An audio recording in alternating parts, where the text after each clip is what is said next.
You're listening to the Play It Brave podcast. Join Darcy for a wild rummage around in her wit and wisdom. She's a photographer, an educator, and a marketing ninja. Each week, she's going to be teaching you all about creating a life full of mindset, money, and marketing miracles. Listen to real-world experiences and surefire strategies from expert guests, all to keep you focused on your path to success. Think less hand-holding or fist bumps. So stop playing safe. It's time to start playing it brave. Here's your host, Darcy Benincosa. Hi, and welcome to this episode of the Play It Brave podcast. Today, we have my dear friend, and I would say even mentor, Elizabeth Ryder. Not only is she a health coach, she is a major recipe blogger, and she also is the author of a brand new book called The Health Habit, with a cover shot by yours truly. Yes, it's my first book cover and I'm very proud. Elizabeth runs a television show on FMTV. She is one of the most sought after chefs for her granola recipe. She continues to inspire women. She teaches women how to build strong businesses, live healthy, and not give into the extremes or expectations that society wants for us. So she's really big on not saying you must be keto or always be gluten-free or always do this. She helps you discover the best way for you to be healthy for you. Every time I try to go on some big extreme something or other, I call Elizabeth because she brings me down back to a healthy reality and gives me actionable steps to take. That's why she truly is one of the best health coaches that I've ever come across. In today's episode, not only are we going to talk about the book, but I ask her really tried and true questions about how photographers can book people like her easier. She is truly an ideal client of mine. She needs recurring photos. She has an amazing outlook on life. She has a high return blog. She has a huge social media presence, and she needs a lot of photographs taken for her business. Because of that, I wanted to get inside her mind about how she goes about choosing photographers, where she's come up with her brand shoot ideas, and really dive into how creative clients work with their photographers and more. Plus, we're going to just talk about being entrepreneurs, making money, and getting healthy and making sure that we're taking care of ourselves. So let's dive in to this conversation with Elizabeth Ryder. You're going to want to go get The Health Habit. Go follow her on Instagram at Elizabeth Ryder, and make sure you download all of her freebies and goodies for helping you stay on track, because I know that most of us are overworking right now. So we want to make sure we're staying healthy and strong. So let's dive in with Elizabeth right now. Hi, Elizabeth.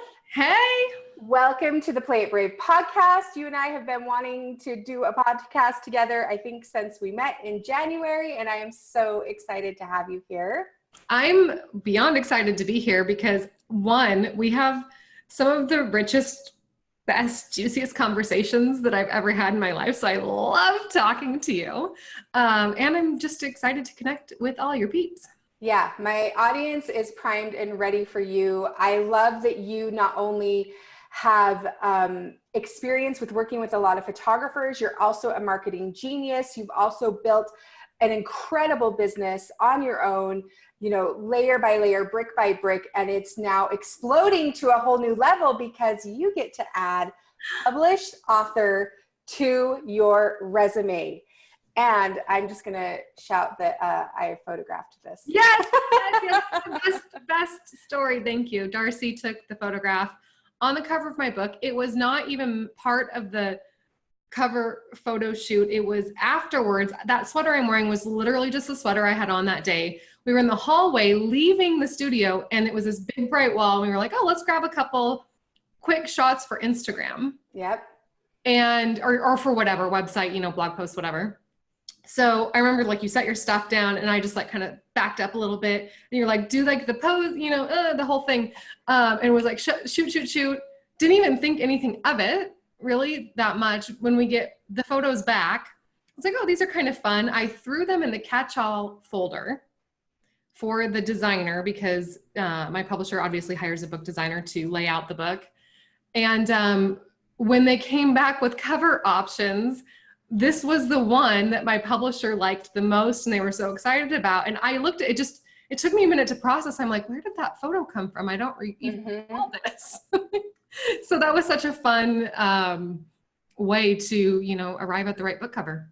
Yeah, and if you're listening to this and not watching it on YouTube, you need to go look up the book cover, because we worked for 2 or 3 hours in a staged kitchen. We had a stylist, we had everything there. We were rocking it. We were having so much fun. And then it was these last 5 minutes that really, and I love it. And I think that it came together so well. And some of our other photos, are in the book. But today we really want to talk about the book, your journey, your process, becoming this badass entrepreneur as a creative. Have you always, how did you get your start? Were you always interested in food? Was there one thing that you put out there? I know you blogged a lot, right? And so blogging was a big entryway into your business, correct? Yeah, it was. And I was a hobby blogger. I was basically still working in corporate America when I started just blogging healthy recipes. So, I think I have always been interested in food. I became more interested in food, during college, but also after college. So my college degree is in math and Spanish. And then I have a business minor. So I didn't go to school for food initially. I became more and more interested in my mom made everything from scratch growing up. So then going off into the world without her, and not liking, just getting fast food or, boxed food, really starting to understand the process myself. And then working in corporate America, feeling really crappy and unhealthy, and diving into the world of actually the culinary process. And, I've taken culinary classes all over the world, but really just started as, how do I make food that's delicious at home that doesn't make me feel like crap? And that's such an important thing. Right now, I'm going through a whole new food journey because I did eat crap for so long. It really takes a toll on you. And so I think what you're giving to entrepreneurs, and what I love about you, is that I feel like you don't embrace the crazy extremes, go on a 20-day lemon cleanse and nothing else, and then you're going to feel fine. Every time I talk to you, because I'm an extremist, I'm like, Elizabeth, I think I should just do this. And I say something crazy like the grapefruit diet, and you're like, Darcy, let's bring it back to reality. And you really help people navigate, I think, in very healthy ways. How did you get to, because a lot of people are into these extreme diets. Where did you come into this space? Was it still just always come natural to you? Did you ever struggle with food? Yeah. No, it didn't come natural to me. Obviously it's a societal issue where women are so, men too, but I can, most of my clients are women, so I can really speak to that. We're just so bombarded with, one, valuing, this is a whole different podcast, but only valuing what we look like, right? And a lot of that is based on what our quote unquote diet is. So I've of course struggled with that. I've never struggled with wanting healthy food. I think because I grew up with a mom who always made my food from scratch, which by the way she grew up with a mom that way, but also back when we were kids in the 80s, processed food was more expensive. It's kind of switched, right? Now it's fast food and processed food is cheaper, and that's people's struggle. Well, for us, we didn't have a lot of extra money for all of the processed food or the restaurants or anything. So just by necessity, my mom made all of our food from scratch. So that's my norm. But I have struggled with, absolutely, especially becoming, going through my health coaching program and becoming a health coach and nutritionist, buying into ideas from other leaders and other teachers in the industry saying that you have to be keto, or that you have to be paleo, or you have to label your food diet, your label your eating habits. And for me, what it's come full circle on, not only as a health coach to other women, but myself having my own nutrition coaches and health coaches, is that I am not willing to put myself in a box that says I have to do something absolutely forever, because I know that life doesn't work that way. And, part of that's just life experience, right? Maybe in my 20s, I was willing to do that. In my 30s, I'm definitely not willing to do that. And I know as I get older, I'm never going to be willing to do that again, because life happens in cycles and seasons. So, somebody like I've done the raw food diet where I only ate raw food. Well, that feels really good for me in late spring and summer, but like as we get into winter, I need cooked food. Mm-hmm. And then other modalities of healing, like traditional Chinese medicine, will tell you that you need cooked food in colder months. So I think, we in nutrition, we use the word dietary theory because it truly still is all theory, right?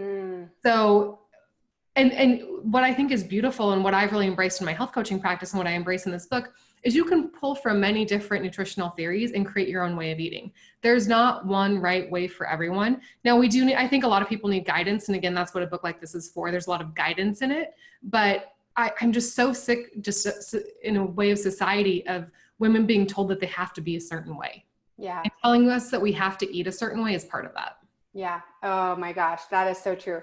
I have so many directions I want to take the podcast. I want to go into the book and ask you a few more health questions. I want to talk to you from a marketing perspective about how you're marketing the book, photography, and then I want to talk to you about entrepreneurship, the mastermind, all of that stuff. Yeah. So let's start with photography first.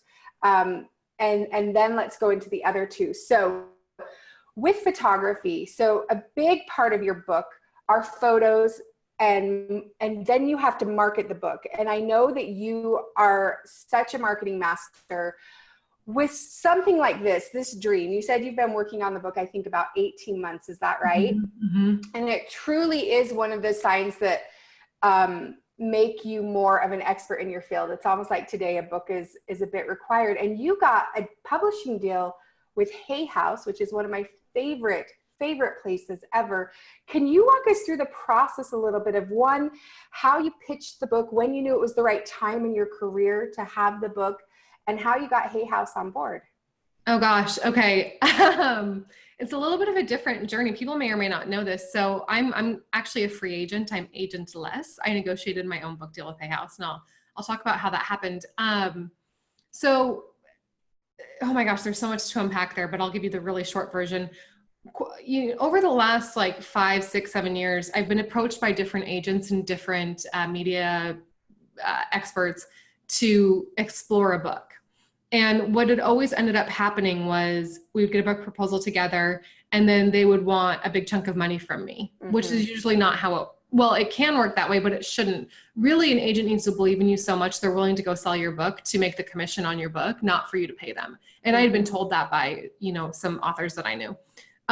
Or that they were just like, well, I can't sell a cookbook. And cookbooks I thought my first book would be a cookbook because that's what my blog is known for. And there are 50 recipes in this book, but Hay House wanted a lifestyle book. So I think a lot of it comes down to honestly just trusting timing, which is so incredibly difficult. And whenever anybody has ever said that to me, I'm like, oh, that's such crap. Like you have to make things happen. But yes. I think that the saying, life is an equal dance between making things happen and letting things happen. It's true. I knew I had a book in me. I wasn't actually pushing that hard for it. It was more other people coming to me, asking me to do books and it never working out. And I just kind of took that as, look, I have a great business. I have a great blog with millions of readers. I have, rocking mentorship programs. I have my online membership. If a book is meant to be, not that it will be easy, but it will come in a way that I know will work.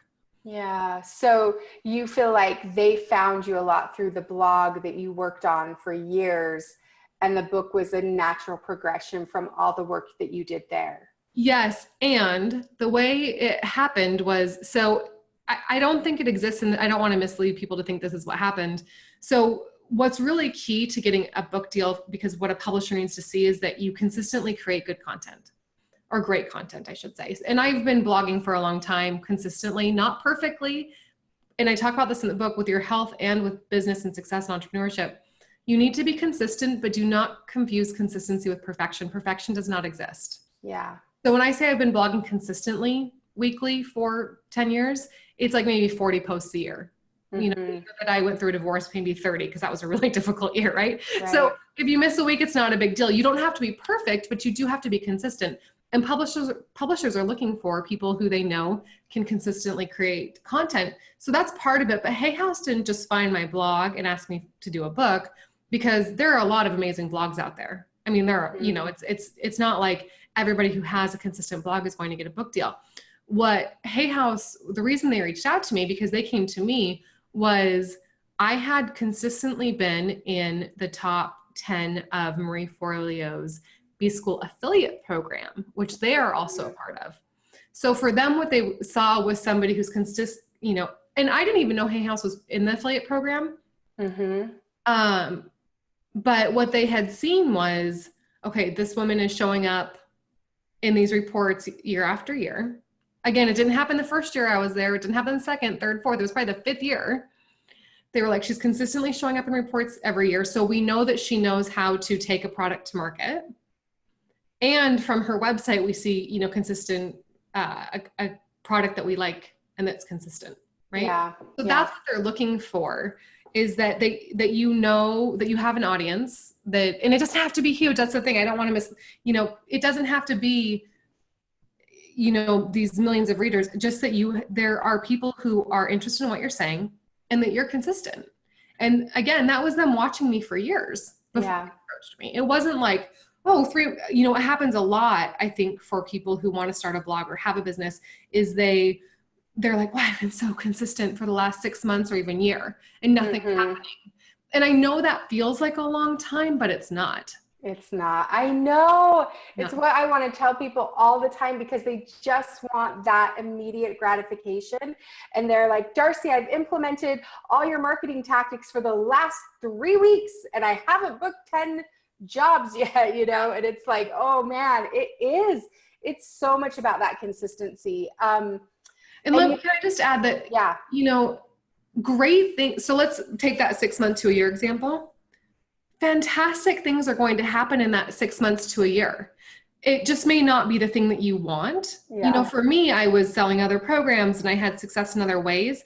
So I think something that happens is we get so tied to one specific outcome, like getting a book or getting, a million podcast downloads or whatever it is, right? Or booking a $10,000 client. So if you're in your world, I'll use this example. If you're consistently doing what you need to be doing for 6 months to a year, but you haven't booked that $10,000 client, look at all the $5,000 clients you've booked. And that is a huge win. So don't discredit all of the fantastic things that happen while you're being consistent, because that's really where we live our lives. Yeah, it totally is. And that forward motion, if you're able to keep that going, have that momentum, the good things come, and they'll come faster the more you recognize what good is happening to you right now too. So I love talking about ideal clients, and you're my dear friend, but you're also my absolute ideal client. You're someone who is motivated, passionate, has a strong brand, is willing to pay for images, understands how important it is to have good photos. How would we book you? What I'm saying is, I know so many of our listeners would love to have a client like you. And you and I were talking a little bit before we started recording of, what do you do? How do you look through pricing? How do you go through how to choose the photographers you collaborate with? What's the most important to you? Do you look at price? Do you look at their Instagram? Do you want them for their personality? How does that happen? Yeah, that's such a good question. Well, first I'll just say, I love all of the photos in my book. I worked with a variety of photographers, love everything that happened, love the photos of my book. And I worked with really good photographers. They're stunning. Yeah, thank you. My new website was a different photographer and somebody newer who I was working with.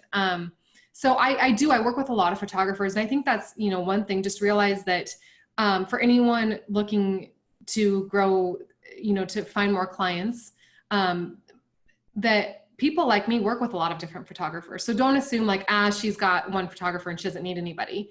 Yes, that is such a good point. Yeah, entrepreneurs who are growing, and all, I have a lot of friends in online business with, millions of followers on Instagram and all these different things. And they all have work with 5 or 6 photographers, 7, and are willing to bring someone else into the fold if it's a good fit. So don't assume that, for a wedding photographer, sure, you only need one, right? It's a one specific event in time.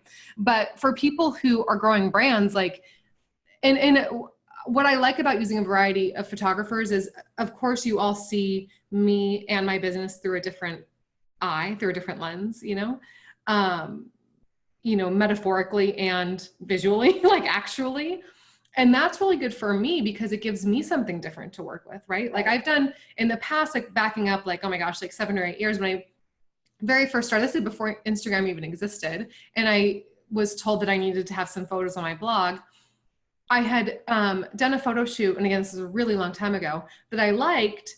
So, and back then photos used to last, like a folder of photos lasted a year. Like now a folder of photos lasts like a month, 30 days maybe, and then I need another set.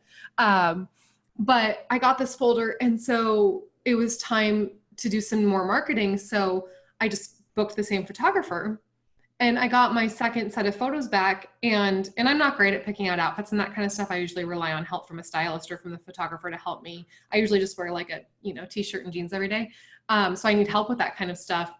And I kind of just realized, because I picked out my own clothes and used the same photographer, my second set of photos literally looked exactly the same as the first set. It could have been the same day, except for my hair was a little bit longer. You know what I mean? So for me, I think it's really great to work with a lot of different photographers. And so having that abundance mindset, as the photographers who are listening, know that people are looking for a wide variety of things and work with multiple people.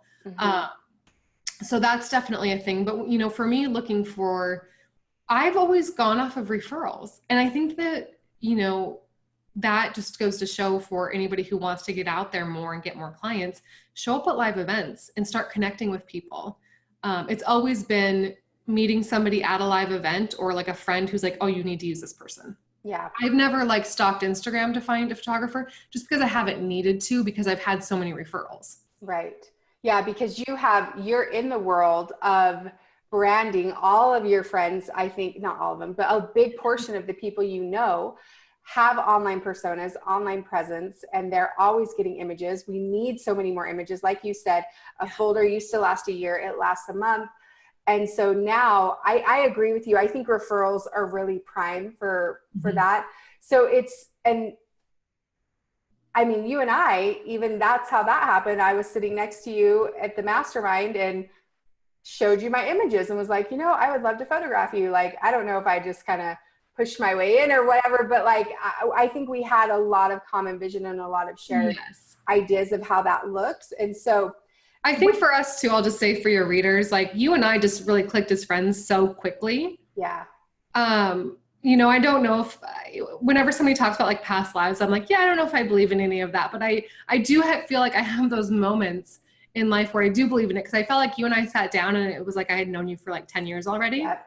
And you just, you took the right photo at the right time for me. And so much, like I said, life is timing. So I think, developing that kind of a relationship where you really have to trust the person taking your photo, that they believe in you, right? So as the person being photographed, it's difficult sometimes for me to feel confident getting my photograph taken. And it's the person on the other side of the lens that gives you that confidence, and feeling like they know you and believe in you is a huge part of that. And that can happen. Like literally, you took that picture of me like, I don't know, 11 days after we met or something. So it doesn't have to be like, it can happen if it's the first time you're meeting somebody, but there's that relationship is really important to give the person getting their photograph taken that confidence.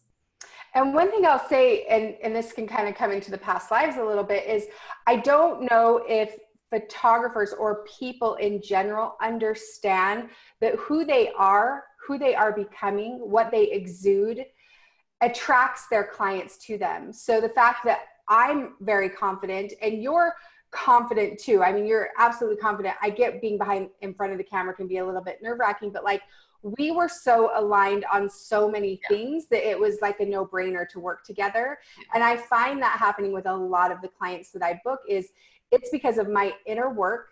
It's because of who I've become. It's because of my drive, my passion for what I do. And the same for you, your drive, your passion, that then two creatives can come together and create. That's like what we're all trying to do here. So that's awesome. And we'll finish up this photography conversation. I just wanted to go back and hit one more thing, like budget wise, a lot of my clients are afraid to send proposals. They're afraid to even know what a book shoot would cost. In your expertise, what do you feel a book a book cover shoot would cost and things like that, and where do you get your budget from, and how do you make those kind of financial decisions? Yeah, for sure. So I can speak to this process. And I first I want to say that there is not one standard process for this. So whatever I'm about to say, don't get stuck in your head that this is the only way, because I can share my experience with general things. When it comes to book deals, it literally anything goes. So every author is going to have a different deal with their publisher. Some people negotiate a media budget. We knew this was going to be a full color book, or I knew going into it, and that's what the publisher's vision was, which is a whole different ballgame than just like a regular paperback book, right? Like you've got all the images. Yeah, it's like doubling the size of the project, from writing to the design. So generally with a book like this, that is like Darcy just held up, like this, if you're not watching, you can go look at it online. Like the full color nature of this book required, a lot of photography. And I took a lot of the food photos. I have different photographers that helped me. But going into it, and again, this was my first book, so I was like ballparking it even of what I would need. But some people are not going to, some people just need their cover, and they may have not negotiated that in, so they're paying for it for themselves, and so they have to budget that. But just as a general, and I'm not going to share the exact numbers because that's part of the contract in private, but I'll just give like a ballpark. Let's just say I had a $10,000 budget. Yeah. Then, which would be really reasonable for a book, for a full color book, probably even a little bit on the low end. So as the person managing the project, I have a budget to work with. And if I found a photographer who was like, I can do it for $15,000, as the author, I have to go, okay, well, am I willing to pitch in $5,000 of my own money to have this photographer that I like? Or can I find somebody who can do it within my budget? In general, you can find somebody who can do it within your budget. They might just be at a different step in the process. So, and this book is kind of interesting too, because I do take all of my own food photos, or a lot, not every one of them, but most of them. But I think as the photographer, I would say never hesitate in sending someone your rates, because if that person it doesn't work for that person, it will work for another person, right? And you have to decide how much you want to be part of the project. Like, don't lose money. If you're like, wow, I would have to say no to something else that would pay me more in order to photograph your book, unless it's, you're doing it from a place of it's just something you're meant to do, then you can do that. But I think generally, I'm definitely not price shopping for the lowest price, because I know how to negotiate a budget and with my publisher. So I'm not price shopping for like the lowest price person, but I also can't probably, I'm not going to go double the budget and pitch it in myself when I know I could get it done in the amount that I need. Yeah. Does that make sense? And I think it's really reasonable to think a book photo shoot would cost anywhere between $2,000 on the lower end to $5,000 or $6,000 on the higher end, depending on the photographer's experience and what they're going to deliver. So yeah, I think I know your listeners probably want a number, and again, they always do. They always want prices. And I want to give people, so this isn't hard and fast. And I'll also say, like, I live in Seattle. If you're in New York City, it's probably going to cost $15,000, right? Yeah. If you live in Kansas, it's probably going to cost $2,000 or $3,000. Like, it's so the reason I don't want to tell people there's a hard and fast way is because, one, it really depends on what the negotiation was with the publisher to get the photo budget. But two, location really makes a difference, right? Right. Yeah. I think location, and I think if you've made a name for yourself, like there are very famous food photographers who specialize in cookbooks who do charge $50,000 for their shoot. Yes. And that's for somebody who's maybe on their third cookbook. They've already got pre-sales. It's a whole, like there's $1 million, that they're guaranteed in their book deal. That's a whole different thing from like, honestly, this is my first book cover. I've been published a lot in the wedding world, but it coming into like book photography, this was my first chance. So I wouldn't probably charge $20K, until I have and build up the resume. Now I'm one step higher to charging a little bit more because I can say, hey, my photos grace, They got the cover, they did this, they did that, and that's really good. So yeah, that's good. I think that gives them enough to go on, because I think so many photographers are always asking, how do I get my client to pay my rates? Are my rates too high? What should I be charging? It's just creatives. We get really insecure around pricing somehow. I don't that much anymore, but it's come in time. Yeah. Well, and I know where that comes from. And, you know, I've been in those kinds of places too. I think it depends on the relationship with the person you're working with as well. Like I have a friend who did a cookbook who she did pay somebody $50,000 to photograph her book, because she doesn't even have she doesn't have any photography skills. Like I have my little camera I wish I would have brought it out, my little Nikon that I've had for 9 years. And I know how to get into Lightroom. Like, and if you go to my blog, like I take my food photos. Yes. So I know, like, it was when you opened the book a few minutes ago, the quiche crust came up and it was like, oh my gosh, it was like the last minute. And I realized that we didn't have that. So I had to make it really quick and photograph it and send it to the designer. Oh, nice. That's kind of my process. But, you know, going into a book like this, how involved, like I was very involved in the process of photographing this book. And like the specific shots and like the props and the styling, the food styling, I was very involved in that. Whereas somebody else who literally, like the friend who I'm thinking of, she sent someone her recipes. They weren't even in the same city, and was like, make all of these, then style them, then photograph all of them. Right. That's a completely different project than me having someone over and me doing all the styling and making and doing everything and just having them take the, you know, frame the shot and take the picture. So the reason I had to have photography help, obviously in this type of a book, I can't photograph myself. Yeah. So that was the intention mostly for those types of photographs. Yeah. Yeah. Nope. It's so good to just know that there are so many different options and one size never fits all when you're dealing with clients. So let's dive into the book a little. What's one of your favorite parts of the book? Like what is one tip or something that you just really believe women in business need to hone in on right now? Yeah. I mean, the book's about health. So I think for women in business in general, your health is your greatest asset.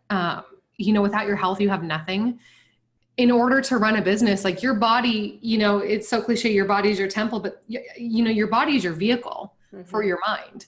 And if your business takes your mind power and your creativity, and if you don't have a healthy body, all of your mind and your creativity energy suffer.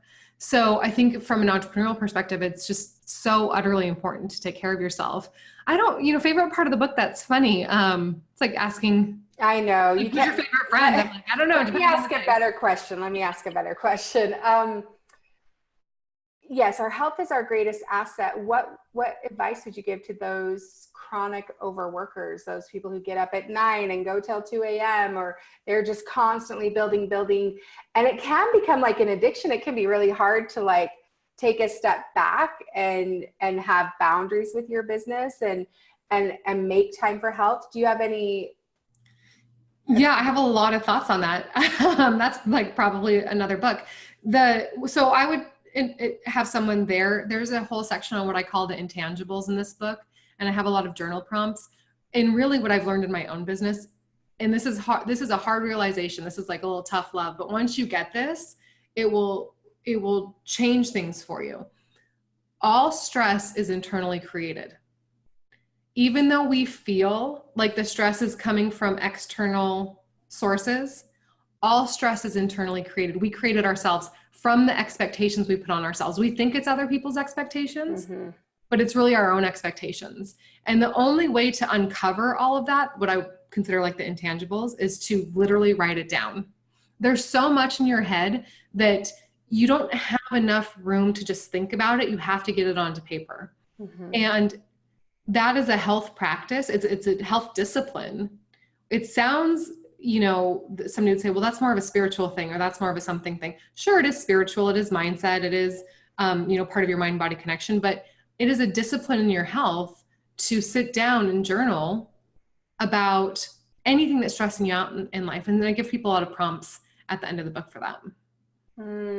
I agree. I think I read, what was it? It was something like Joe Dispenza, where he said, when you get an emotion, whether it's stress, overwhelm, like you've displeased somebody, you haven't lived up to expectations, it'll hit your body like a jolt, in about 7 seconds. And after 7 seconds, you're really the one who's deciding to hold on to it or not, or how you process it to let it go.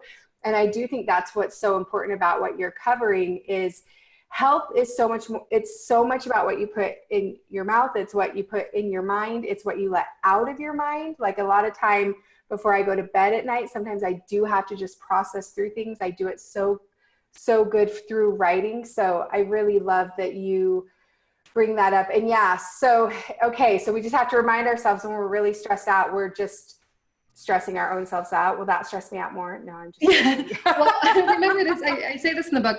So emotions are chemical expressions of thought.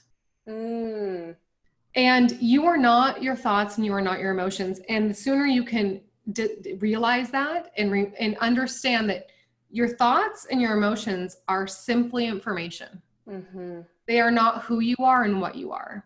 And when you can separate those two things and say, okay, and it's not, emotions aren't bad and thoughts aren't bad. It's not that you should get rid of all thoughts, negative thoughts, right? Just know that they're information coming in and understand where that's coming from. You don't want to get rid of your emotions. Like, we should have emotions. It's good to be emotional, but don't carry it with you like a bag of bricks. One of my mantras that keeps coming into my mind, and this really recently popped in for me. It's not in the book because this is a super recent thing, but I've really been kind of loving it. I don't know how it got there, but do you know anybody with like little dogs or even big dogs? Yes. You know, when people have dogs and they're training them or the dog's trained, and I don't know tell me if you have this experience too. I feel like I hear my friends with dogs are always saying, leave it. You know, like the dog's like approaching something or wants to pick something. It's like a dog command. Well, they'll say, leave it, you know? And I've been saying this to myself a lot lately. I'm like, Liz, leave it, right? I start spiraling down on something like, oh, this isn't working out, or this, relationship thing is bothering me, or something somebody said is, once something is bothering me or stressing me out, I'm like, I really sit down and I journal about this. Like, do I have control over this? And what do I know is true? Those are 2 journal prompts that can help everybody. Do I have control over this? The answer is probably no. What do I have control over? And what do I know is true? And I start journaling, and then it's something, that I don't have any control over. Can't control other people. We can't control situations. It's something I probably don't even have the full picture of. And it's something that is not serving me, and it's bringing my entire energy system down. And my mantra recently has just been like, Liz, leave it. And I hear myself saying that, just leave it. And it helps a lot. Like, don't pick that up. Don't pick up that thing you can't control. It's not yours to carry. Yeah. I feel like that is truly one of your gifts. And I feel like those people around you get to see you practice that. You've helped me do that a lot this past year. Like, I'll Marco Polo you or call you and I'll say like, this is happening. And not that you're saying leave it, you help me process through it. And then you help me see the healthy side of thinking about it. You're like, oh, it just means this, or, oh, it's just really, you just need to think about it like this, or, oh, I wouldn't really even spend my time worrying about that. And I feel like that's just a small indication of what the beautiful, all of the heart and soul you've put into the health habit, everything that you've put in there from your way of really serving women, of helping women lighten their load, leave some of those things behind, find ways to bring more health into their lives. I made your black bean brownies the other day, and they were so good. I was like, oh my gosh, she's helped me find a healthy alternative to brownies. So in so many ways, I mean, that alone is just worth everything. Brownies are life. But yeah, I love that. So what's next for you? How is the marketing going? Can you give us a marketing tactic for the book that you feel, because book marketing is a whole different ballgame than like Instagram, networking, referrals. You've got a lot of things that rest on your shoulders now more than ever. I think to release something big, like a course, like a book, it relies so much on the person. So what is something that you've been doing that's just been kick-ass marketing? Yeah. Well, thank you for all those kind words first. Marketing, it's interesting. This is my first book, so I feel like I'm a rookie here, but something that does work, and I think people can use this for books, for courses, for anything, in conjunction with the book release, because a book is interesting. You and I have talked about this. Once it's out, a book is really the only thing that, like, once it's done, it's actually done. It's printed, like, it's done, right? Yeah. When I think about a website, you know, my website is on its like 18th iteration and we're still making changes. So I've come to the acceptance. I'm not going to carry the load of feeling like I need to finish my website. I've accepted that my website's a living, breathing organism. It's always going to change and it's never going to be done. Right. And it's never going to be perfect, quote unquote perfect. So, you know, with websites and things, it's like, just launch it in a way. With a book, it's one of the few things that, like, it actually goes to print. So there's a cutoff, like, it's done. Mm-hmm. It's printed, and then it exists physically. Like an online course, there are print-offs, I guess, but, you know, it's videos and things. It doesn't exist physically, right? It's like up in the cloud. So a book, you know, being a physical product, what makes the sales part a little difficult is people who are interested in it, who want to read it, they're like, oh, I'll get that at Christmas, or, oh, that'll, you know, I have 4 books in my pipeline right now. I'll get that later. There's not a huge sense of urgency. Mm-hmm. So you have to create a reason for people to purchase it. I mean, obviously the book needs to be fantastic and stand on its own. So you can't just, you know, half-ass a book and then create urgency to sell it. So first and foremost, hopefully this goes without saying, but I want to really reiterate that the book has to be fantastic and a reason that people would want to read it, but also creating something that creates urgency. So I'm doing a workshop, a free workshop. So books are released on a Tuesday. So mine comes out on August 20th.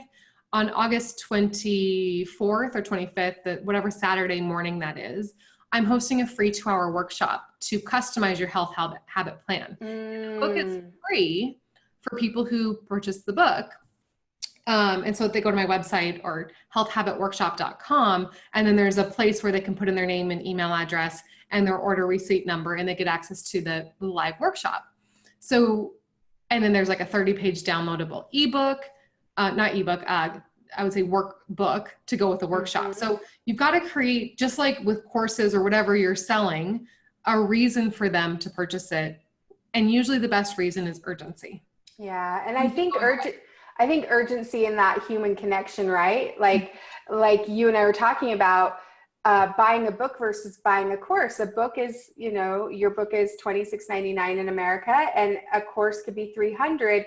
And some people want the course more because they want that human interaction. So the fact that you're partnering the book with access to you, and Lewis Howes talks about this a lot in his marketing, is the power of a personal brand. And I feel like as photographers, as creatives, as bloggers, as health coaches, all of that really comes down a lot to the energy we put out, who we show up consistently to be, and those people who are drawn to us that we can serve. And that's what you are really doing with the workshop. So I always think marketing is just serving your client better. It's just helping them get what they want faster, easier, making it readily available. So that's what you're doing. That's awesome. Yeah. And I think, you know, again, this is my first book, so we'll see. Ask me in a year. Okay.